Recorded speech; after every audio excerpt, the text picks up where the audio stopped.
What happens when a band that spent 17 years being called fake metal by half the internet decides to make the heaviest album of their career? You get Vindicate. And look, I'm going to be straight with you right out the gate. I am not a Black Veil Brides fan. I walked into this album as an outsider, no nostalgia, no bias, no war paint, just fresh ears. And what I found was one of the most fascinating, frustrating, and at times genuinely maybe great heavy albums of 2026. So whether you love the band or you've never taken them seriously, stick with me because this one is worth talking about. So before we get into the album itself, let me give you some context on where I'm coming from. I never really listened to Black Veil Brides at all. I knew the name, I knew the look, but I never sat down and actually given them a real chance. Then Vindicate started generating buzz, and I knew it was coming out. I knew I wanted to review something new, so I figured if I'm going to review it properly, I need to do some homework. So this week I had some time. I went back to the beginning. So I started with the debut, We Stitch These Wounds from 2010. And my first impression was it sounds like Timu Avenged Sevenfold. I mean that in a very descriptive way. It's just lots of dramatic ambition, fraction of the budget, standard metalcore. It's fine. Not exactly blowing my mind. Then I moved on to Set the World on Fire, and I looked at the album cover and I thought, okay, they're going full Motley Crue. So I was expecting hair metal, but what I got was still mostly metalcore with just a glam metal filter slapped on. Not bad, just not what the aesthetic was promising. Then I listened to Wretched and Divine, The Story of the Wild Ones, and honestly, I'll give credit where credit's due. This one actually surprised me. It's a full concept album, it's elaborate, theatrical, with a real narrative running through it. I thought it was pretty good. It showed me what this band's capable of when they commit to an idea all the way.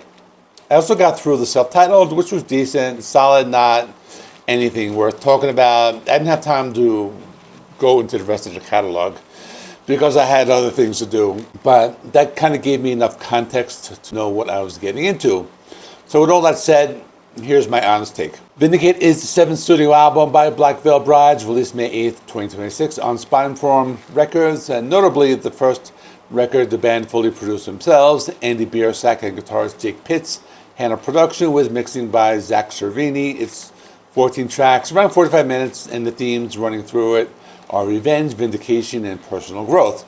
Musically, it blends heavy metal with theatrical elements, church organs, piano, Broadway style vocal moments, while also hitting harder than anything they've ever done in years, or so they say. Now, some critics have called it the heaviest and darkest release to date, or by their definition, it's heavy, but let's find out if that's true. So let's get the negatives out of the way, because there are a lot of them, and some of them are real, so let's talk about it. The album opens with a track called Invocation to the Muse. You hear church organs, which is a good start, and then it becomes an audiobook. No music, just a monologue for a couple of minutes. It was strange. It goes on for like 2.5 minutes. I didn't understand the purpose of it, and it was just not a good impression. It's not a good way to go into the album. It's the kind of choice that might feel profound for diehard fans, and for everyone else, it just kind of felt very weird.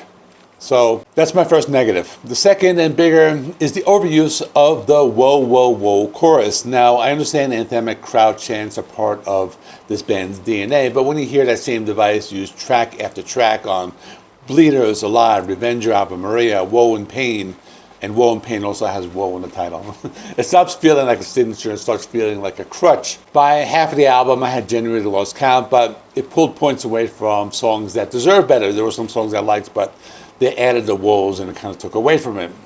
And then there's a problem with filler. By filler, I mean the two instrumental interludes, Purgatory, Overture 4, and Grace. They feel unnecessary and they break the momentum.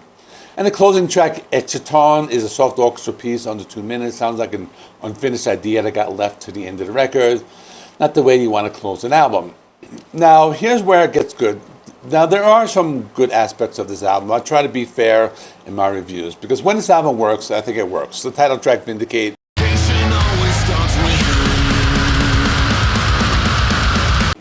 it's a theatrical modern metal banger. I think Ice Nine Kills energy, dramatic, heavy, hook-laden, mixes clean, harsh vocals with real intention, drops some deathcore-style moments that caught me completely off guard, and delivers the kind of chorus that actually sticks. The song alone tells you the band has range. Hallelujah was one of the album's best for me. Weak, brave new Savior. Heavy, melodic, great breakdowns, smart symphonic touches, finds a perfect balance between extremity and accessibility. And it's a song that made me understand why people love the band. Revenger, featuring Machine Head's Rob Flynn, is a really good song. Heavy singing the record and Flynn's harsh vocals fit so naturally along beer sax that it's a collaboration. It feels completely earned, despite the whoa whoa whoas, but I won't speak about that anymore. But it's a song you play for somebody who says Black Veil Brides can't do anything heavy. Alive brings some cool guitar riffs, harsh vocals, and Ave Maria closed the album's main arc with death metal energy and rawness that feels earned. It certainly delivers groove metal chugs and a compelling push-pull between the death growls and clean melodic hooks. And through it all, beer sax vocals performance is the glue that holds everything together. The guy has genuine range when he uses it wisely. Now, I'm just going to go through it track by. I know I spoke a lot about it, but I'll just go through it track by track quickly just to give you an overview, and then I'll go into my final thoughts. So, Invocation to the Muse, church organ, spoken word, kind of strange, off-putting, don't understand it, so just skip it to the first song. Vindicate, theatrical modern metal, has real teeth, deathcore, heavy riffs, memorable hooks, Iceman kills. I like this song. Certainly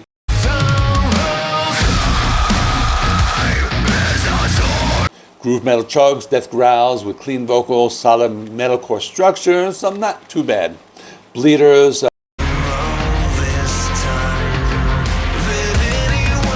sci-fi intro, melodic metalcore, lots of whoa whoa whoas. I think this one is about Sweeney Todd. Pretty cool music videos. The music videos are actually pretty good. And the heavy breakdown, a little over the top, but okay. Hallelujah. I think I like this one probably the best. Heavy, melodic, good breakdown, symphonic elements, so maybe this is maybe the best song, even though it does have the woes. Cut with Lilith Sar. Male-female duet. I usually like male-female duets, but it's very sappy, over the top. It's pop metalcore. I didn't like that one. Alive. Heavy riffs, harsh vocals, good melodic contrast. The woes take it down a bit. It would have been better without the woes, but still one of the better tracks. And then Purgatory, symphonic interlude, just filler, just skip it. Revenger with Rob Flynn, Machine Head. Now this is a good collab. Heavy, mean, and it would have been better without the woes, but it's probably one of the better songs on the album. Sorrow is modern metalcore, heavy riffs, clean vocals. It's okay, not something I'd seek out, but not something I'd skip. It's pretty much like a mid song. Grace, another interlude, orchestral violins. It's 1 minute, 15 seconds, unnecessary but harmless. Ave Maria has some death metal energy, extreme vocal moments.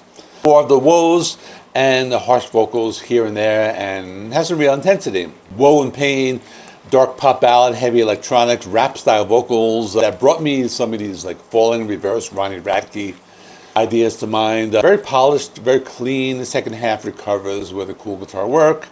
Turns in symphonic metal. Not a good song, but there are some moments where it was okay. And then Echeton, it's an orchestral closer. It's kind of like an unfinished idea. It was kind of a disappointing way to end the record. So where does all this land? Vindicate is a genuinely ambitious album from a band that clearly has a lot left to say. When it connects Hallelujah, Revenger, title track Ave Maria, Alive, those songs are pretty good. Andy Biersack has a pretty good voice. He's a talented vocalist, and this band at their best can go toe-to-toe with anyone in the genre right now. But the album is deeply hit and miss. Too much of the woes in the choruses. They just use it too much. Lots of tracks feel either underwritten or overproduced. Interludes and spoken word opener just pad out the runtime without adding much. So that's just like a lot of filler. And as a newcomer to the band, I couldn't always tell where the artistic vision ended and the formula began. For a long time, Black Veil Bride fans, I think it's going to feel like a real moment, especially for anyone who loved the heavier early material. As a newcomer, it's mixed up and probably not a good starting place, but it has some good songs, but just be ready to hit the skip button a few times. So my final score, this is probably generous, it will be 7 out of 10. Very hit and miss. Good music videos. Some of the songs are pretty good, but that's my take on the album. I want to hear yours. Are you a longtime fan who thinks I completely missed the point? Do you agree it's hit and miss? Or do you think it's one of the worst albums of the year?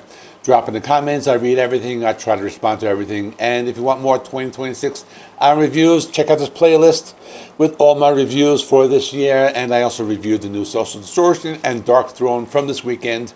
So you can check those out. And there's a lot of good music. Thanks for watching. Like, subscribe, and all that. And I'll see you in the next one.